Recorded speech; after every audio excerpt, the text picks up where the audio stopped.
Welcome to the Security Café Podcast. Hello and welcome to another Security Café. This one is special. It's at CISO Day. I have here Dimitri van Zandvliet, welcome. And our regular table guest, co-host Quint Ketting. Very welcome, guys. Dimitri, CISO of the Dutch Railways, Security Director, Chairman of the Board of CISO Day. What the topic is of today. Let's crack on. What and why are we here? Well, thank you for having me for first of all, we're here because this is the third CISO Day in a row. I think we started 4 years ago, Rob Beideveld and myself, with an idea that actually having a CIO Day, we should also have a CISO Day. And because the profession is getting more visible, it should be more visible, it gets more mature. So there's a necessity to exchange ideas. It's necessary also to learn from each other. Yeah, and that's the reason that we started CISO Day. We started a community, CISO platform, together with a couple of board members like Carlo Scheurs from Friesland Campina, Luisella from Stedin, and Justin from the Ministry of Finance. Yeah. And Rob, we are, hosting and trying to facilitate the events that are taking place, and we're also very happy that Atos has joined as a sponsor to facilitate it, because I think you probably agree that it's necessary to build a community. Maybe that's a good one for you, Quint. Why are we doing this? Well, I think you what you just mentioned, Dimitri, right? I think the need to find each other, as different organizations doing different things, working closer together. I think especially in the time we in the program today, you saw a lot of things about disruptive technology, disruptive geopolitical climates. It's For me, it's a world I've been living in for more than 27 years. Yeah, but for a lot of people, I thought you were a bit older. I'm not as old as I look like. People almost sometimes tell me, but no, I think this is the world we live in, and for the good thing, I think, is it's becoming more mainstream as well. But people like my parents, for instance, they still don't have a clue what's happening in the world, right? And those are I would say, the more innocent type people. But if we relate that to certain smaller organizations, I'm not talking about the grocery shop around the corner, but at least there are some mid-sized companies. A lot of them also still believe that everything is fine. There's nothing happening that could disrupt them. How do you look at that? I don't talk to the butcher and the grocer. No, that's what I mean. No, I don't talk to them about that kind of topics. Those kind of topics. I think the MKB, the one level above them, right? That's but that's what I'm saying. I agree. No. I see what you mean. You don't talk about those topics because you talk about the weather. You talk about things that are going on in your street and in the area. It's not so much about unless they are hacked or phished, or when they know that you are engaged in the cybersecurity profession. Then sometimes you get some questions, but I mean, it's that happens rarely.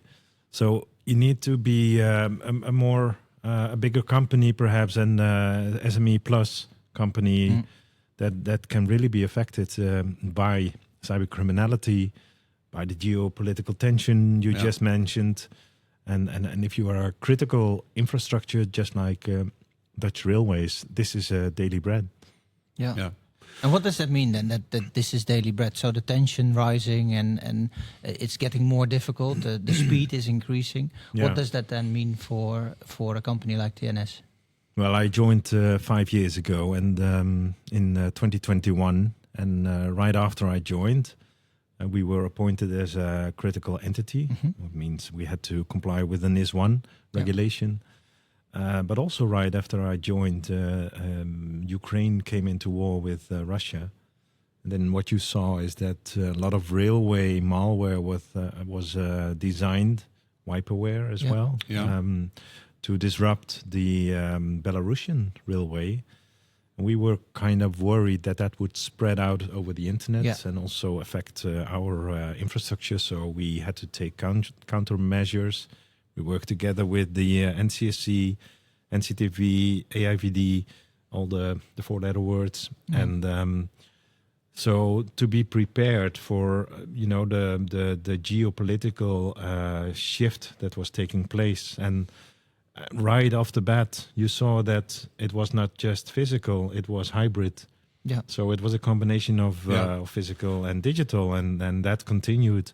So then we just came out of the Corona era, where people had to work from home rapidly. We had to roll out laptops so people could work from home. We still had those old Citrix boxes, exactly. And that's also a shift in your attack surface.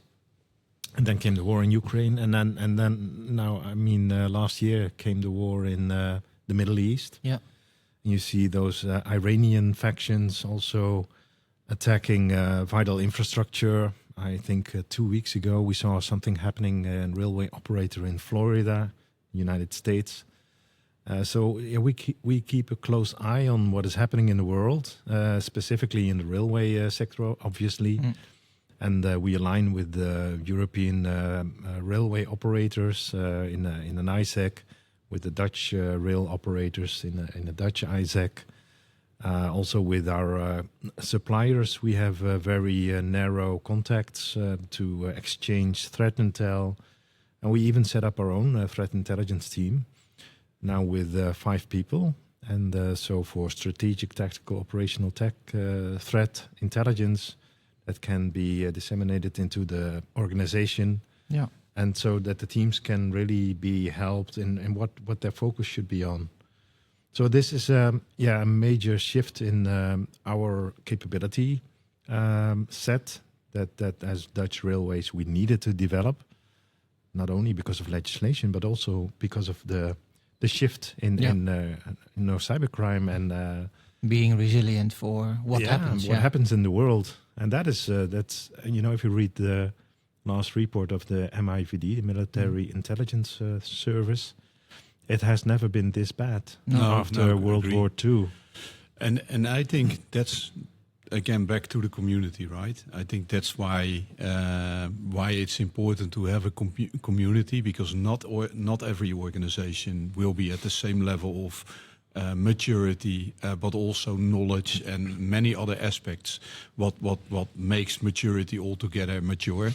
And therefore, I think it's important that a local government municipality learns from people who act in Champions League of defender industry. Definitely, and not only from from each other, but also from your suppliers. Yeah. So Atos, for example, you both work for Atos. Atos is a global company. They have global data. Yeah, we have threat intel, dedicated team as well. So and so you should also leverage together with your suppliers, and especially the bigger ones that have metadata on threat intelligence, on the endpoints that are being affected. You can collate those data points and do some analysis, and perhaps you are better in shape to detect in a very early stage, what attacks are taking place, what shape and form they have. And that kind of TTP and IOCs you can share with the community. Yeah, and I think years ago, commercial companies were still very reluctant on sharing those detail, because a lot of them money thought goes. it's basically my IP that I'm giving away. But you see now that shift has turned, completely. Yeah. I think everybody realizes now, all of the major companies, we need to share the data together. It goes both ways. Yeah, right? exactly. Yeah. And give it, and basically share and take from each other, right? Yeah, it's indeed that give and take, is that push and pull on that data. But if you look at that, right? So NS and the bigger MSSPs, they have a bunch of data. They have the investment capabilities to actually set up teams to do this. or make choices to do that, right? Because it's not every company that doesn't have the budget, but sometimes it's spent on something else, right? In a board, I want to spend my money to invest in bigger growth instead of in a CTI team, right? And I think that's the shift that we see in velocity, but also the shift that we will see more and more happening is the teams that do this. You guys have 5 people, and the only on CTI. On CTI, yeah. Exactly. It's that in the end struggle to get those people in your company, right? And if now you have a new group and a CISO says, I would like to have a CTI team, it's very difficult to get the right people in that area without damaging something else, right? So train them yourself. Yeah.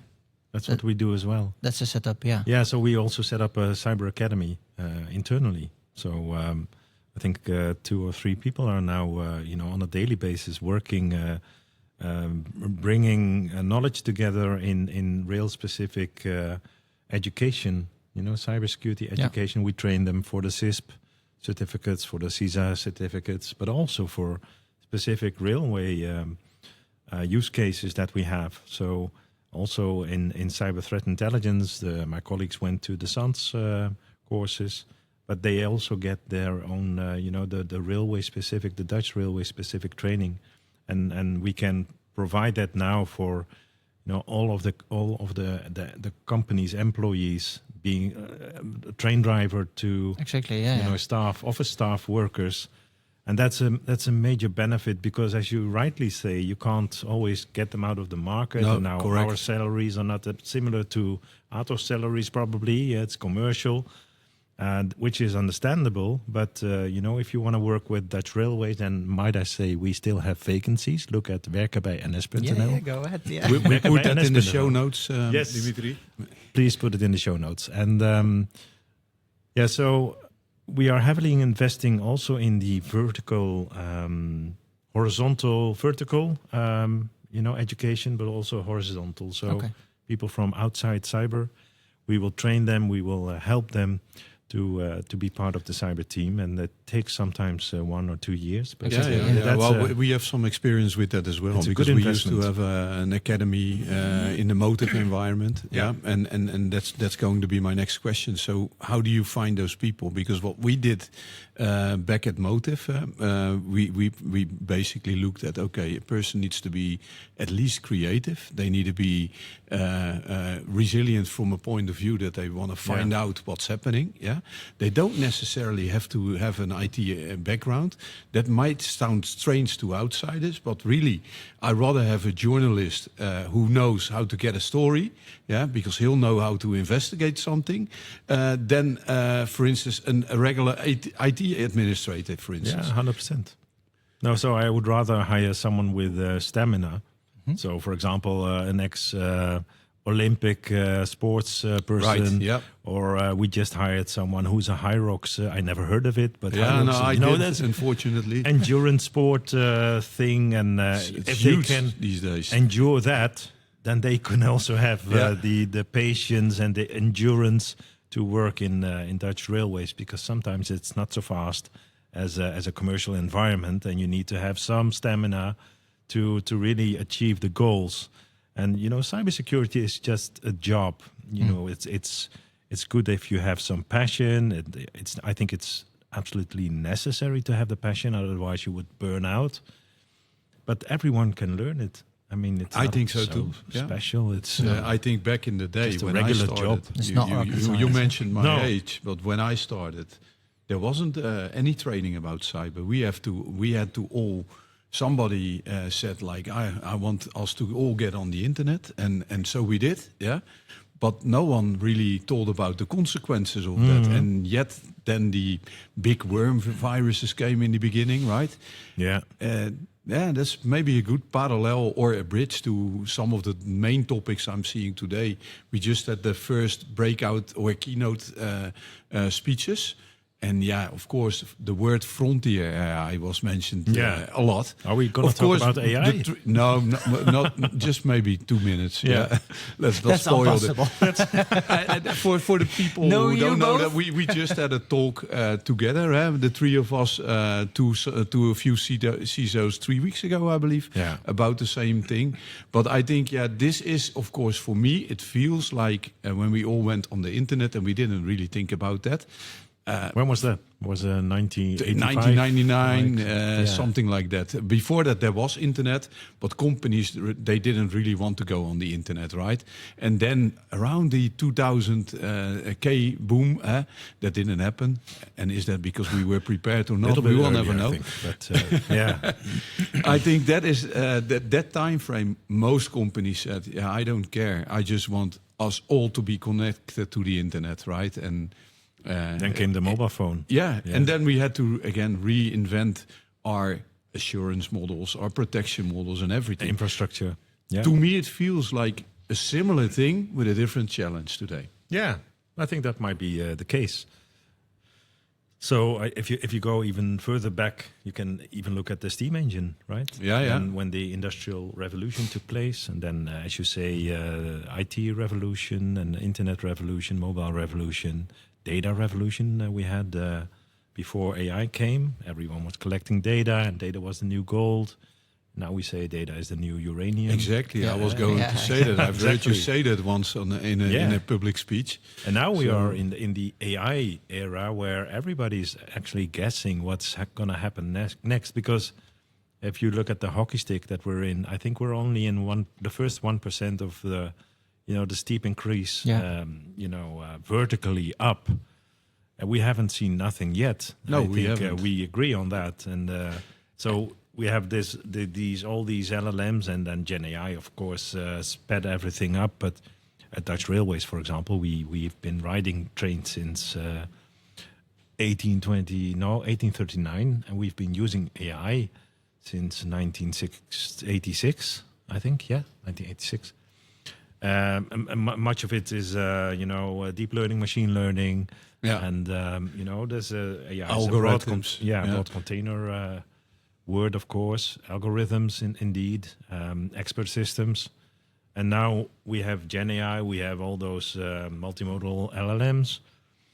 What will come next? I think everything will be brought on steroids once quantum comes, of course, right? And then we have to rethink. It's not just the encryption that I'm worried about, but everything else that is digital will accelerate as well, and we need to. But how to then prepare for something like that? Because the velocity is increasing, right? So we don't have time to do the things we've done. Our processes need to change, and we heard that in some of the keynotes as well. The time is changing. So are our security principles of least privileged and segregation and all that stuff, is that then still valid? And do we just need to arrange our processes around those quicker? Or are the principles changing? Well, I think the first thing we should do is take the basic hygiene seriously. So many companies still have problems with multi-factor authentication, with the passwords, with segmentation, segregation of networks. All the basic stuff is still not in place. And, that's when you open up for vulnerabilities and the new coding LLMs will just find them faster and then make them exploitable faster. So, and this morning we had this pre-conference meeting and dialogue, and that's where Jan Joost from NCSA also said, it used to take us 20 days to do the patching cycles and be finished, and now a couple of hours is needed. In a couple of months, probably you need to have real-time patching. I think we need to get used to like phones, right? Yeah. You get updates every day, and I think every day. Every hour. Every hour, correct. And I think we need to look at the different. And this is also mindset because I'm agreeing with what you said. The principles probably don't slay. If you have the basics and you follow them, it still is quite hard to get in. But if you don't protect your internet-facing devices, okay, come on, guys, and you don't do anything behind it, well, I don't have to explain any else here on the table what you need to be doing. Yeah. But that is the fundamentals haven't changed. But it's like you do a surgery, and all of a sudden you see all the muscles and the things, and that's the same thing now with your protection. If you've not done your protection very well in the last 20 years, they will be exposed in the very near future. It's already being exposed in a lot of organizations, like data leaks, right? We see them like all the time now. Yeah. Data leaks. We don't even have to discuss it anymore. Yeah, almost, exactly. Yeah. I think the thing that will be new in this era is the usage of AI will bring new, probably attack vectors, probably new risks, and we haven't really understood those really well. I mean, what those autonomous agents can do for damage, for example. Yeah. I mean, we will see some exciting stuff in the coming months. To control it, and that's why I bring back that time frame around 2001 till 2003. I Love You game. It's very innocent, but it gained a lot of traffic, brought most networks down because of the traffic. Then the SQL Slammer game, which was actually the first worm virus that I got involved in as a first responder at the time, that actually was exploiting a vulnerability. That was already automatically. It was just a VB script for the people who still know what it is. Yeah, but what it did, it found an unpatched system. Did port scanning, and then it exploited that particular port. It checked whether the vulnerability was patched or not, and if not, it went in and exploited it, and it basically replicated itself to any other system. And I think for me, we will probably see an event, and this is not to scare people, because the good news I think we're going to have to talk about right after this. I think we will see a disruptive event soon, Maybe we already have seen it, we don't know. But the impact hasn't been so wide. But I think soon we will experience one of those big cases again that will make us all realize, okay, we need to do something different, and whatever that was. I think this is where the community comes in. We need to bring all the heads together into making sure that this is the one thing we all need to be doing, and be razor sharp on it. Yeah, I think if you go back in time, I think the first virus was 1995, the AIDS virus, right? From the conference in Vegas, I think, which was spread via floppy disk. For the children at home, a floppy disk. But it could not exploit itself, basically. That's why I bring up the 2001. But I mean, it's over 30 years ago. Yeah, so indeed. I agree, it's nothing new. It's more of the same. Only the speed or the reaction that you have, we need to increase, and we need to speed up. And I think there's two possibilities for people and companies that are not willing to invest in their cyber hygiene.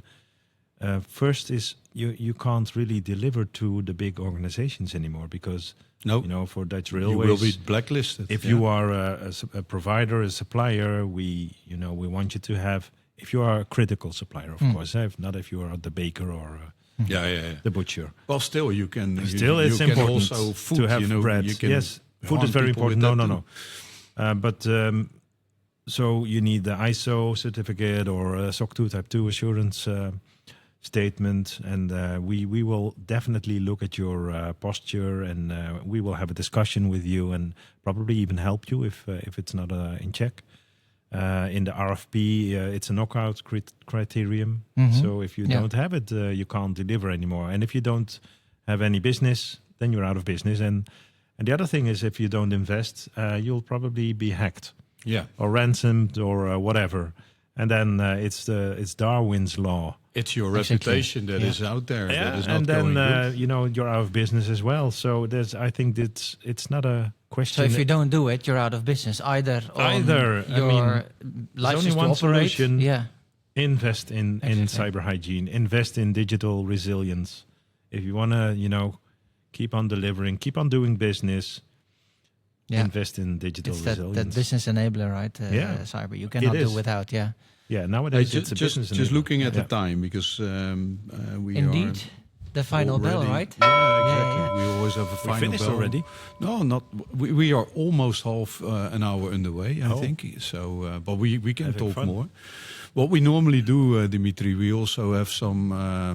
We normally have a news section. We don't do that today. We talked about, I think, every public thing already that is in the news.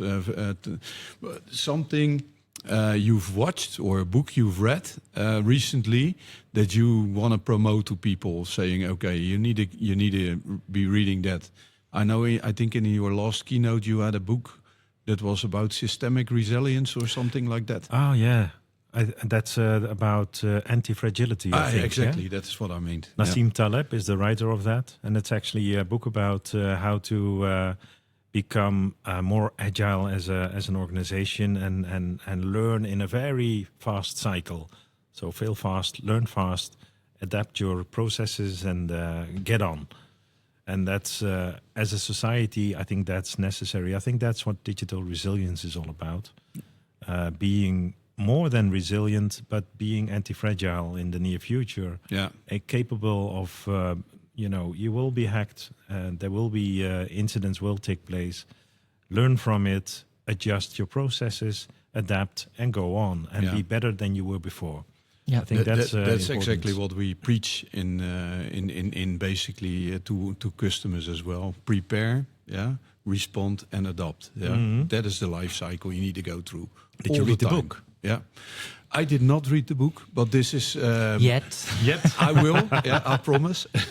But this is a kind of, I would say the experience of, I always say, if you don't know who you are, how do you know what to protect? Yeah, most people, they start like, I need to protect all the systems that that's an IT conversation. I think you need to do more than just protecting your IT. You have to protect your brand, the organization that you are. And that's not just an IT conversation. I always tell people my work isn't cybersecurity anymore because I talk about geopolitics. I talk about all kinds of strategic business all things. Day. Exactly. And they all have a relationship or a risk to who you are. And I think that's the first thing you need to be looking at before you can do the rest. Mm-hmm. Yeah. What books have you read? Oh, a lot. But not lately. I bought a book that was Lewis Hamilton becoming world champion. It's a long time ago. I only read the first page, so that's basically how good I am with books. I like that analogy with security and Formula One, right? There's always this tension of driving safe, which ensures, like a brake, it's the easiest example, right? It doesn't make you stop, it makes you go faster because you can attack a corner, right? Exactly, And that's exactly what I think is happening in cyber. Yeah. Right, guys, thank you very much. Let's wrap it up. The final bell was there already. We've done the books, something to read or watch. We'll put that in the show notes. He needs to read them then. Yeah, I will do, and it's not just for him; it's also for the guys behind the camera. Yeah. Thank you very much, Dimitri. You're welcome. It was a pleasure. It was a pleasure. Really happy to be here for all the CISOs and listeners out there. CISO Day is the place to be. See you next year. Next year, exactly. Please be invited. Quint, thank you for today, and see you later. All right, guys. Bye bye.